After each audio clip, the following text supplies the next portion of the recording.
Então agora eu vou convidar a Geissa Franco para falar sobre as obras da linha de instituições políticas e processo decisório. Muito boa noite, Geissa.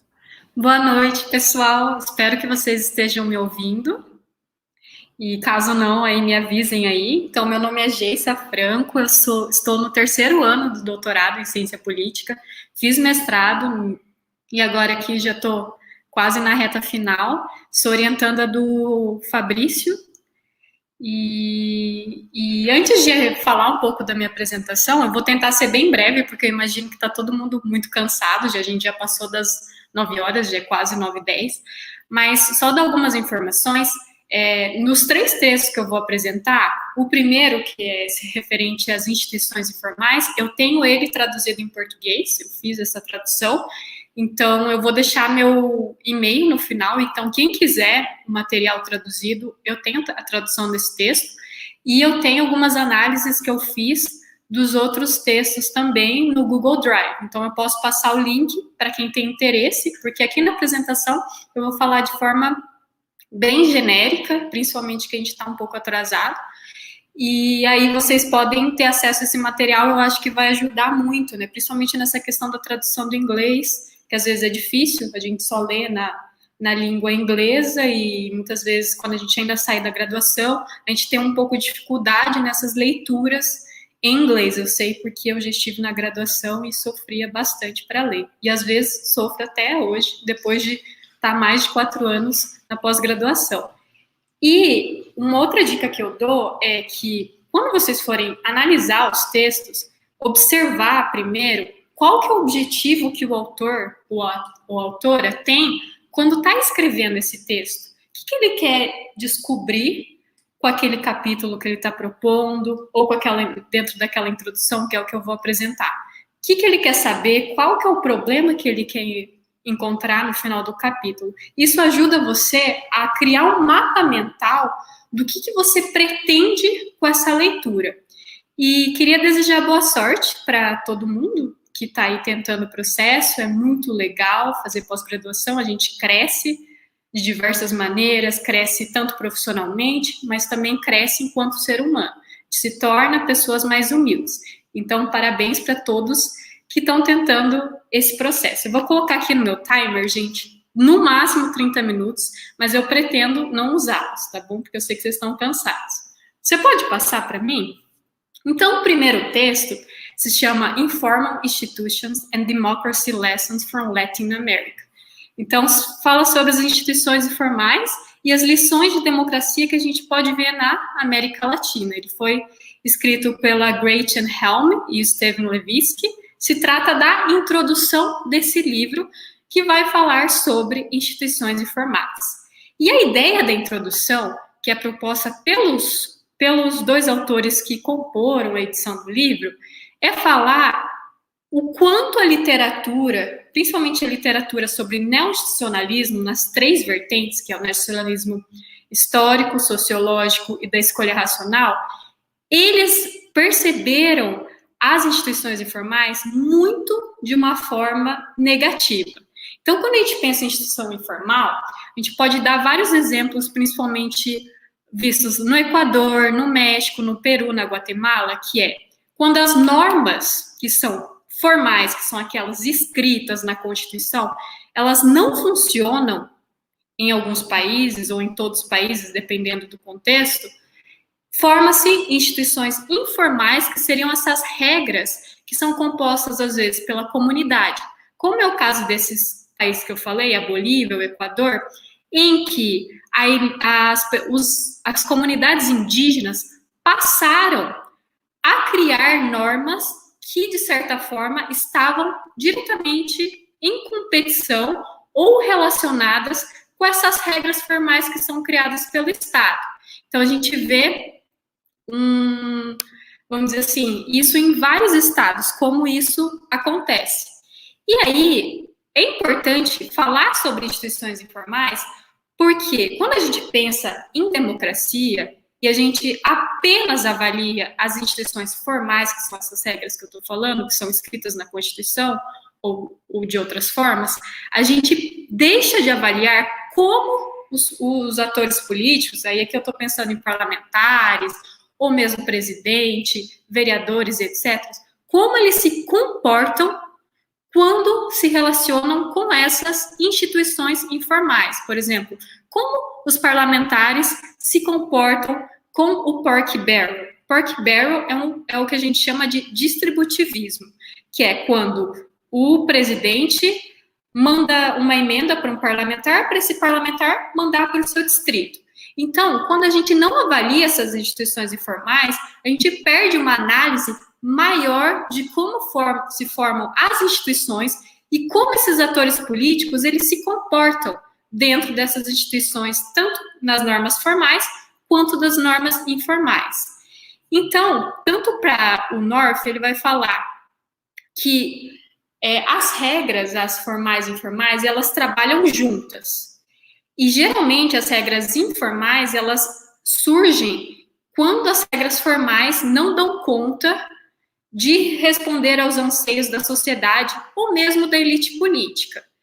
E aí, a gente tem um bom exemplo disso, de como é importante estudar essas regras informais, quando a gente pensa no debate da linha de instituições, que é super importante, que é o hiperpresidencialismo na América Latina. A gente sabe que os presidentes na América Latina, eles têm muito poder.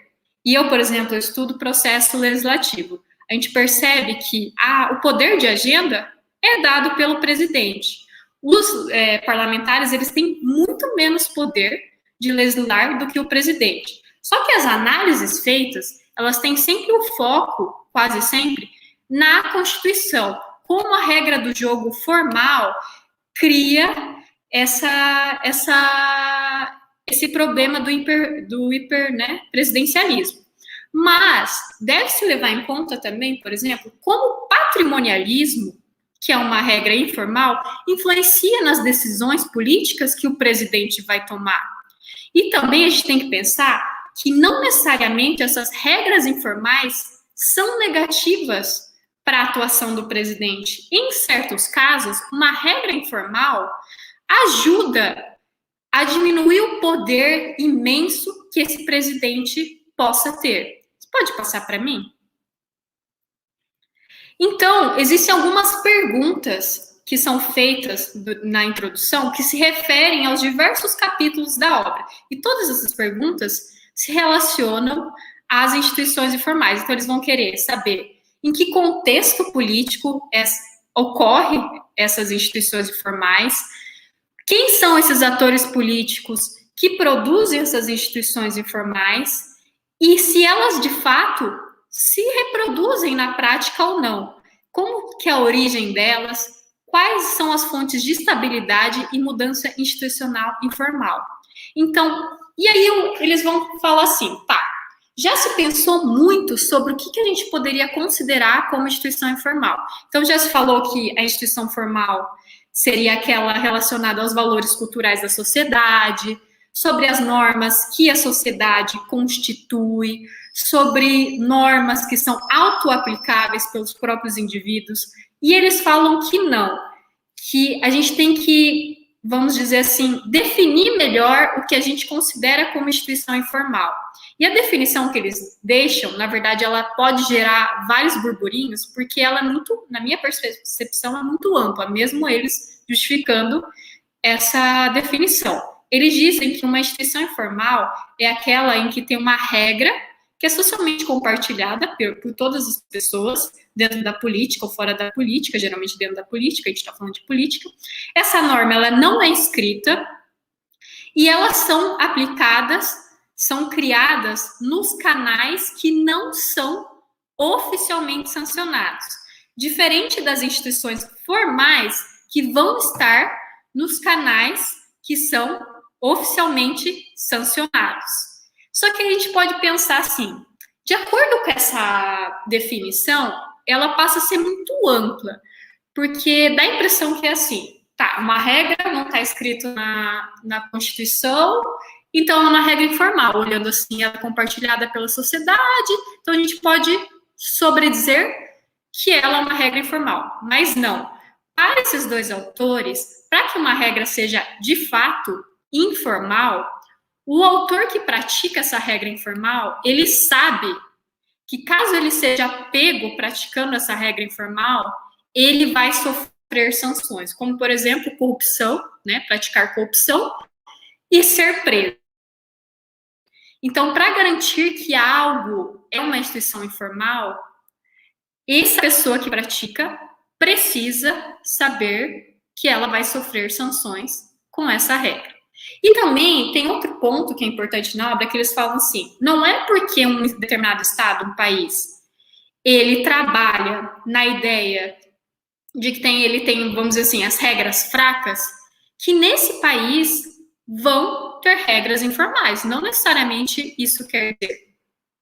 Pode passar para mim?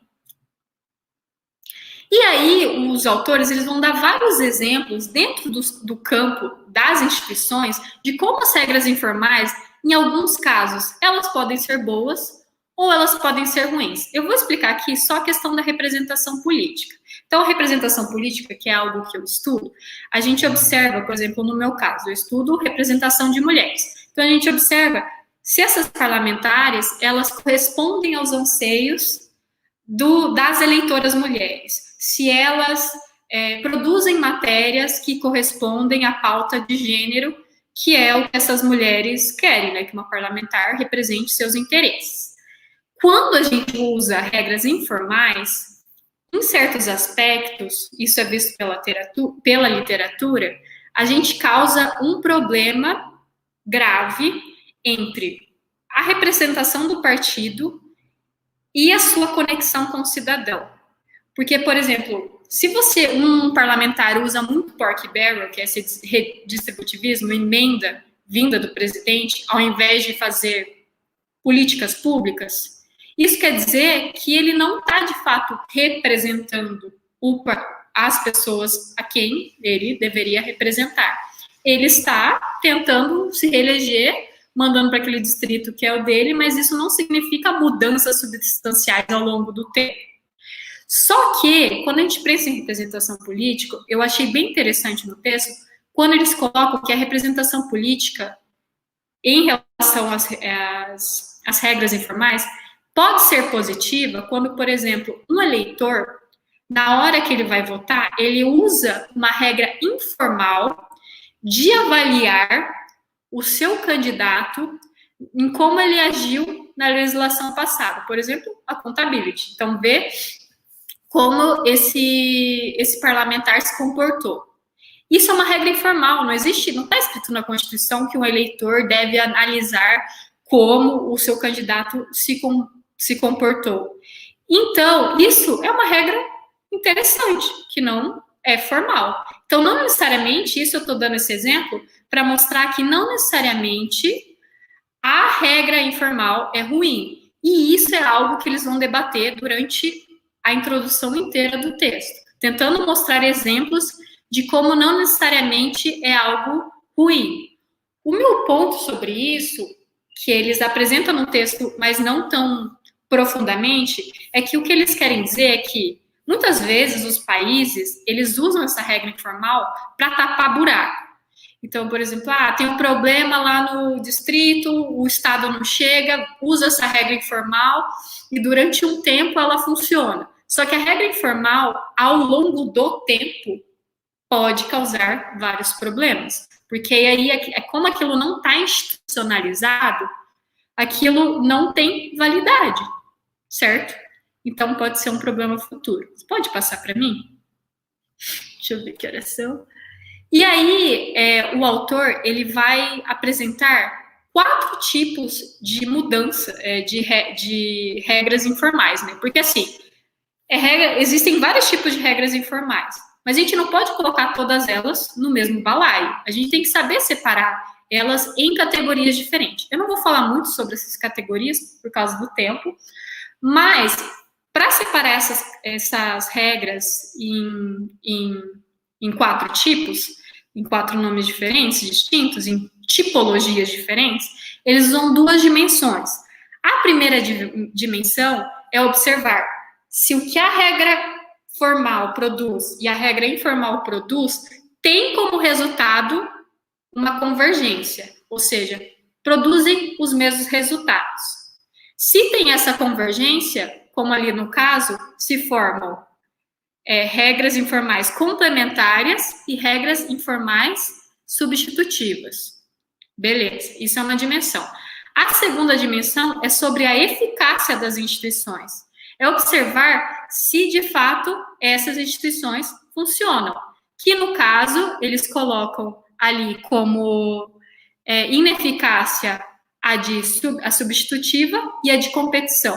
Eu sugiro que vocês leiam exatamente lá no texto o que quer dizer, né, cada um desses nomes. Eu não vou conseguir falar aqui, porque é muito tempo, porque eles podem fazer perguntas específicas sobre, por exemplo, as distinções entre esses 4 tipos de regras informais.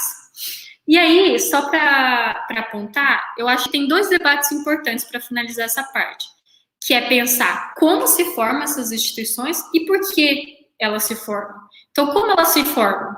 Elas se formam ou pela elite, que vem de cima para baixo, que é, por exemplo, o caso do dedazo, que se fala muito no texto do México. O caso do dedazo é aquele que o presidente, acho que durante a década de 40 até a década de 60, ele passou a escolher quais candidatos ele queria que pudessem concorrer nas eleições.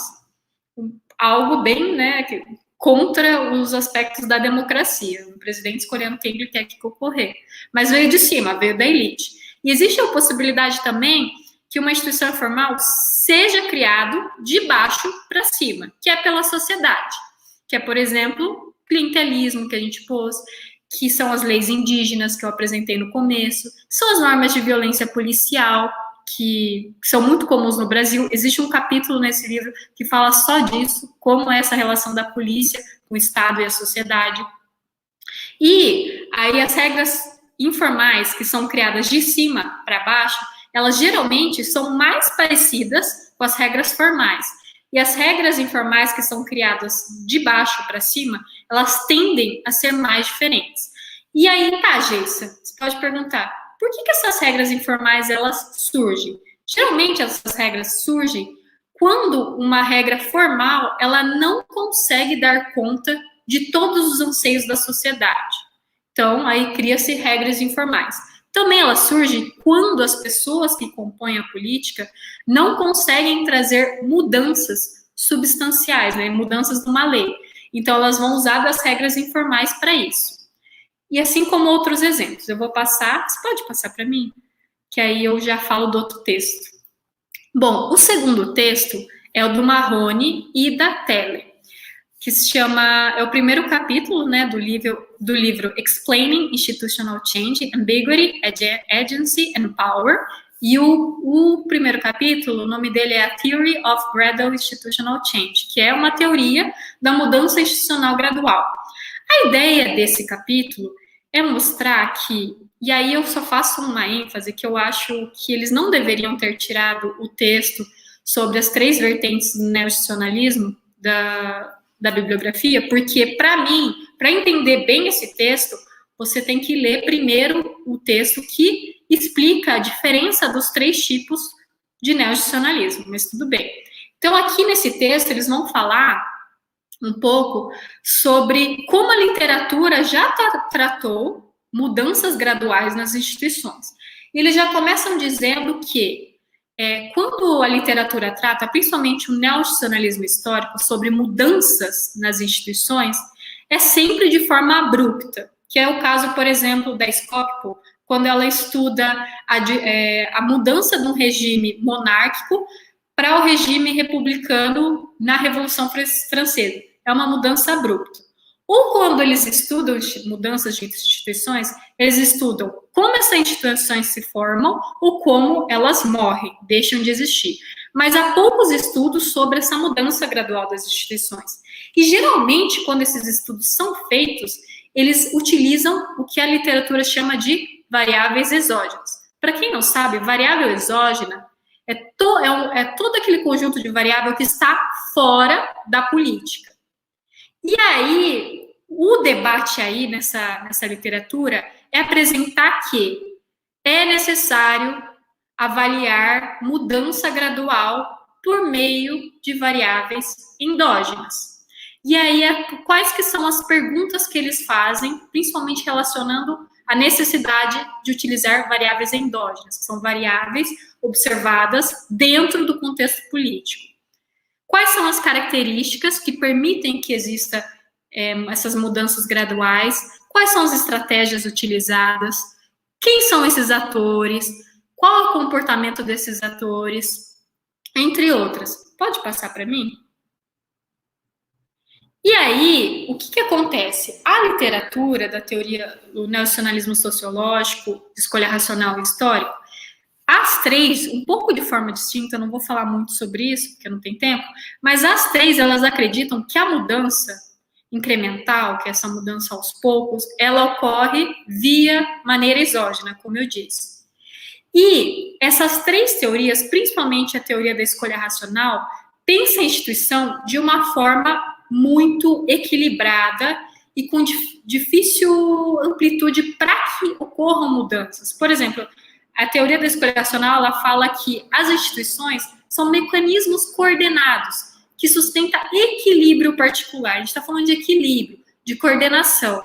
Então, para o nacionalismo da escolha racional, é muito difícil que haja mudanças, mesmo mudanças que não são abruptas. Assim como o nacionalismo histórico acredita que as mudanças elas vêm de conjunturas críticas, ou seja, algo hard, difícil. E para o nacionalismo sociológico, quando muda-se uma instituição e forma-se outra instituição, os atores que estão nessa nova instituição trazem as características da antiga instituição. Então, de fato, não tem uma mudança de uma instituição para outra. Existe mais permanência. E aí, esses atores aqui que vão criticar a forma como já foi analisado a mudança gradual nas instituições, eles dizem que, na verdade, as instituições, elas são carregadas de tensões. E o que isso quer dizer? Qualquer instituição, seja no presidencialismo, seja no parlamentarismo, semipresidencialismo, o governo, ele só funciona se ele faz coalizões. E o que a gente observa? Que as coalizões, elas são momentâneas, elas não têm uma durabilidade enorme. Então, na verdade, as instituições, elas mudam gradativamente, diferente do que se observava. Então, não tem como a gente pensar a coalizão, que é um aspecto dentro da instituição que é tão importante, sem pensar em mutabilidade. Então, a ideia deles é propor essa nova ideia de instituição que muda de forma gradual. E aí eles criam esse novo modelo que eu vou falar daqui a pouco. Você pode passar para mim? E aí eles criam esse modelo que, para eles, vai analisar tanto essas características do contexto político, as características da instituição, quem que é esse agente de mudança, que a gente estava falando até, eles fazem essas perguntas. Quem que é o agente de mudança? Quais são as características desse agente de mudança?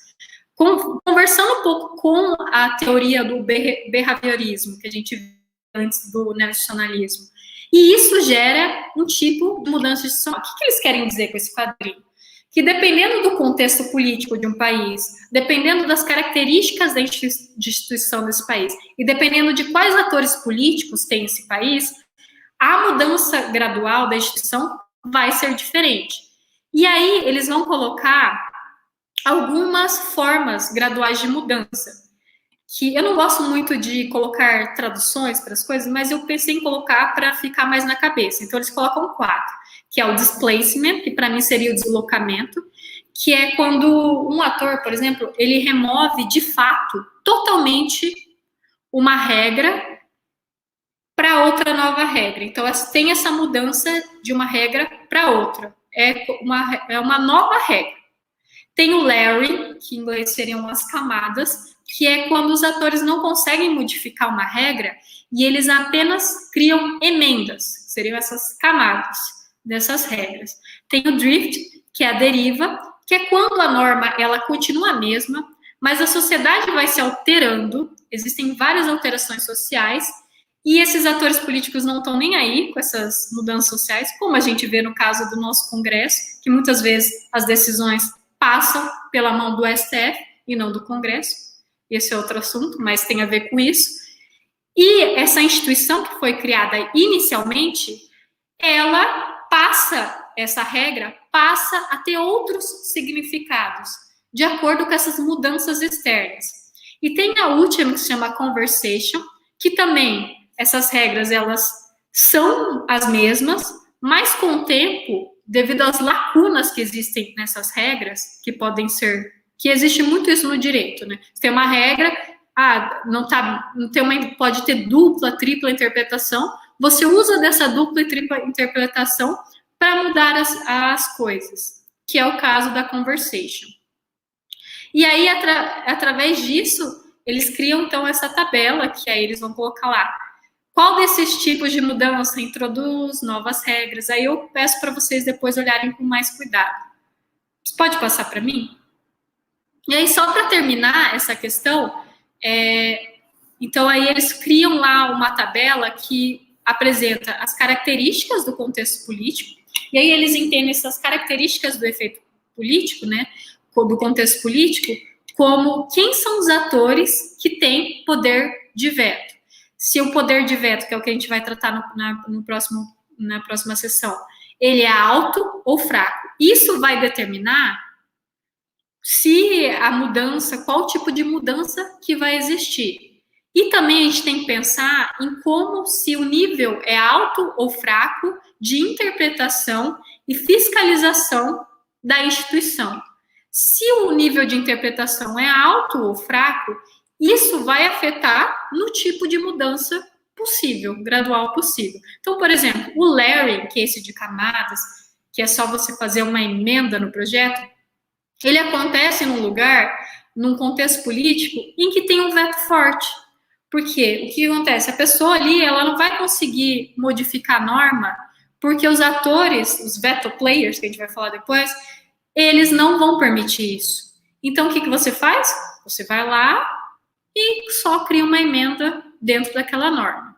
E aí ele vai falar de cada um, porque cada um está nessa posição no final. Você pode passar para mim?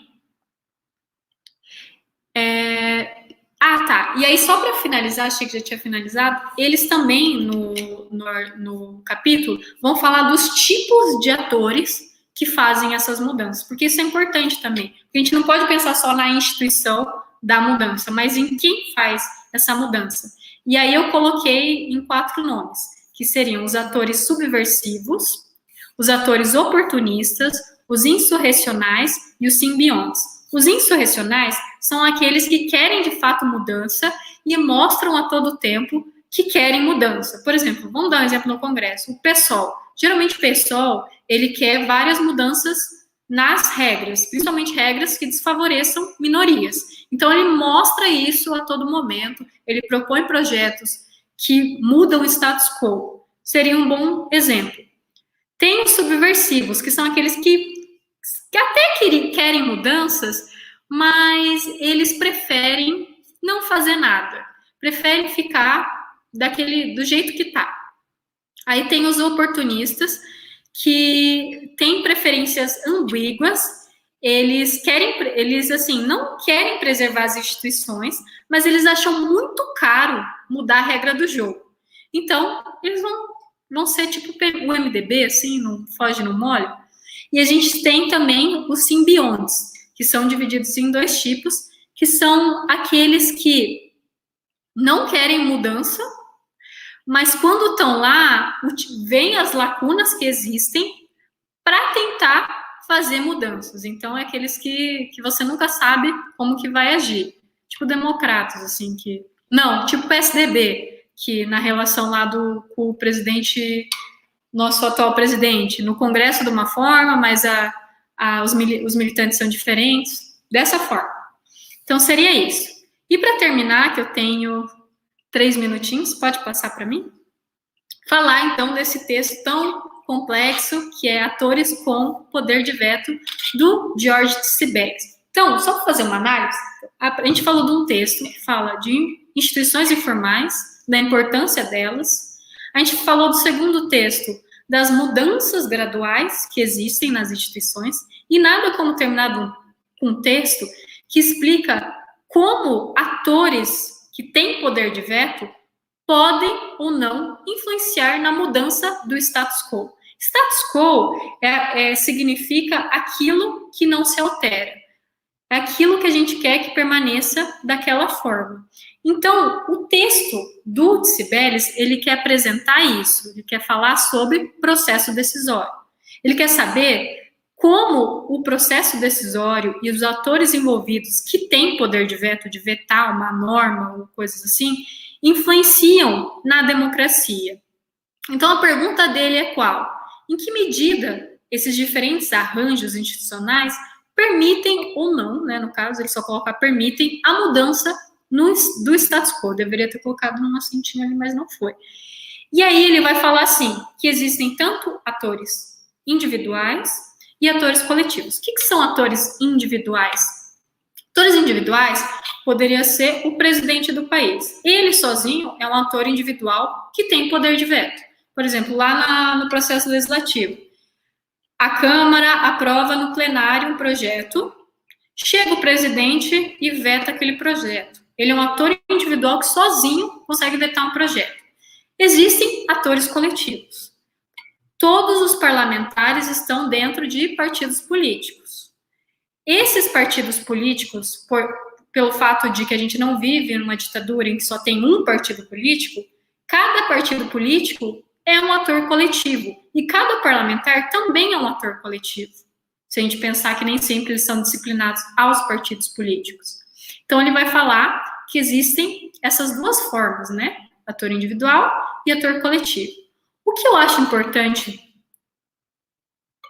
para a gente entender, esmiuçar esses dois capítulos dele, é entender o que os conceitos que ele coloca querem dizer. Então, ele vai lá usar 4 conceitos importantes, que é conjunto vencedor do status quo. O que é um conjunto vencedor do status quo? São o que eu diria assim, por exemplo, eu vou dar um exemplo para explicar isso. Eu estudo, vamos dizer que tem um projeto sobre mulheres na política. E esse projeto, ele pode ser feito de diversas formas. Um deles fala que as cotas devem ser 30%. Outro fala que as cotas devem ser 40%. Outro fala que as cotas devem ser 50%. Então, a gente tem um conjunto de pontos que querem mudar o status quo. Isso seria um conjunto vencedor do status quo, que eles chamam. A gente tem um núcleo. O que é um núcleo? É aquele espaço em que não se permite mudanças. Então, a gente pode colocar, existem parlamentares que nunca querem mudança em nada, ou em certos projetos. Então, eles fazem parte desse núcleo. A gente tem também a estabilidade decisória. Estabilidade decisória quer dizer que não se quer mudar o status quo. Quando a estabilidade decisória é alta, é mais difícil mudar o status quo, porque o Estado está ali presente, não tem tantos atores com poder de veto, então é difícil que haja mudança. Quando a estabilidade decisória é baixa, é possível que haja mudanças. E ele também fala sobre o núcleo de unanimidade, que é esses atores, né, vamos dizer assim, que estão nesse local, que não querem mudanças no status quo, e eles pensam de forma homogênea, unânime. Então, ele vai falar sobre, durante o capítulo 1, principalmente, sobre os atores individuais, como que eles se comportam nesse cenário em que os atores individuais têm poder de veto. Você pode passar para mim? Então, ele vai colocar lá no capítulo 1 5 proposições. Eu vou só apresentar mais ou menos o que elas querem dizer, mas é bom estudar e esmiuçar elas melhores. Então, lá na proposição 1, quando ele está pensando em atores individuais, ele diz que quando a gente adiciona um novo ator nesse local, por exemplo, aqui no Brasil, 513 parlamentares vão fingir que adicionou um novo ator, 514. Aumenta a estabilidade decisória ou mantém ela inalterada. Por que aumenta a estabilidade decisória? Porque a gente tem mais atores políticos. Se a gente tem mais atores políticos, ou vai ser mais difícil a gente mudar isso, ou vai se manter inalterado possíveis mudanças do status quo. Aí a proposição 2 dele fala que quando um novo ator vai para esse núcleo de unanimidade, que é aquele núcleo que não quer mudança no status quo, isso não tem efeito sobre a estabilidade decisória. Porque se o cara ou a mulher vai para esse núcleo de estabilidade, né, esse núcleo que é estável, isso não vai afetar no poder de decisão. A preposição 3 dele fala que é uma conjunção da preposição 2, que se esse novo ator não afeta esse conjunto vencedor, ele provavelmente está no núcleo de unanimidade. Porque se está no núcleo de unanimidade, ele não vai afetar as decisões sobre o conjunto vencedor. Ele não vai estar nem aí com as decisões sobre o conjunto vencedor. Aí a preposição 4, eu acho que ela ficaria melhor entendida se tivesse uma foto, mas eu não coloquei. Que ele fala assim, existem grupos, vamos pensar assim, que a Câmara, ela tem vários grupos, né, que podem pensar coisas parecidas, mas são grupos separados. Então a gente tem o grupo A1 em cima e o grupo B1. O grupo B1, no círculo, ele pertence ao grupo A1. Então, isso quer dizer que o grupo B1, ele está contido no grupo A1. Então, as mudanças do B1 são as mesmas mudanças que serão feitas pelo grupo A1 e vice-versa. E a preposição 5, que para mim é a mais importante, que fala sobre poder de agenda. O que é poder de agenda? Que é o que eu estava falando no começo. O presidente tem poder de agenda, de colocar matérias legislativas que lhes interessam. E ele, quando ele tem esse poder de agenda, mais o poder de veto, ele consegue ver dentro daquelas escolhas previstas lá no conjunto vencedor, que ele vai lá e ele pode escolher. Ah, não, dentro dessas escolhas, eu prefiro essa. Ele tem esse poder. E a gente vê muito isso com o presidente da República. Você pode passar para mim? Então, para finalizar, só para falar um pouco sobre os atores coletivos. Na verdade, o que o Cibeles percebe é que, quando a gente pensa na análise dos atores coletivos, apesar dela ser mais complexa, os resultados, eles se aproximam dos atores individuais também. A diferença é que, quando a gente pensa em ator coletivo, a gente não fala mais de unanimidade. A gente fala de maioria qualificada e maioria ordinal, que é o exemplo que a gente tem na Câmara Federal, no Senado. Voto por maioria simples ou voto por maioria qualificada. E aí, existe 2 pontos que é importante vocês levarem para a prova sobre isso. Quando se fala em decisão de regra, em maioria simples, em que tem uma alta coesão, que é os atores pensam de forma parecida, então existe maior estabilidade e maior dificuldade para que haja mudanças. Já em maioria qualificada, a estabilidade decisória diminui com a coesão. Então, vai ser possível ter mais mudanças. Desculpa, o de cima, que é de maioria simples, é que isso, ele fala lá no texto, que não é o que a gente acharia que fosse. Mas na regra de maioria simples, em que existe a coesão, aumenta a estabilidade decisória. E se aumenta a estabilidade decisória, é mais difícil que ocorra mudanças. Permanece mais o status quo. Em maioria qualificada, essa estabilidade decisória, ela diminui, né, quando tem muita coesão, e é mais possível ter mudanças. Por que isso ocorre? Porque se tem essa maioria qualificada, e ela pensa de forma coesa, e há essa diminuição na estabilidade, é mais fácil que a gente consiga mudanças do que tendo simplesmente uma maioria simples. Então é isso, pessoal. Desculpa a demora, eu tentei ser rápida, mas foi difícil.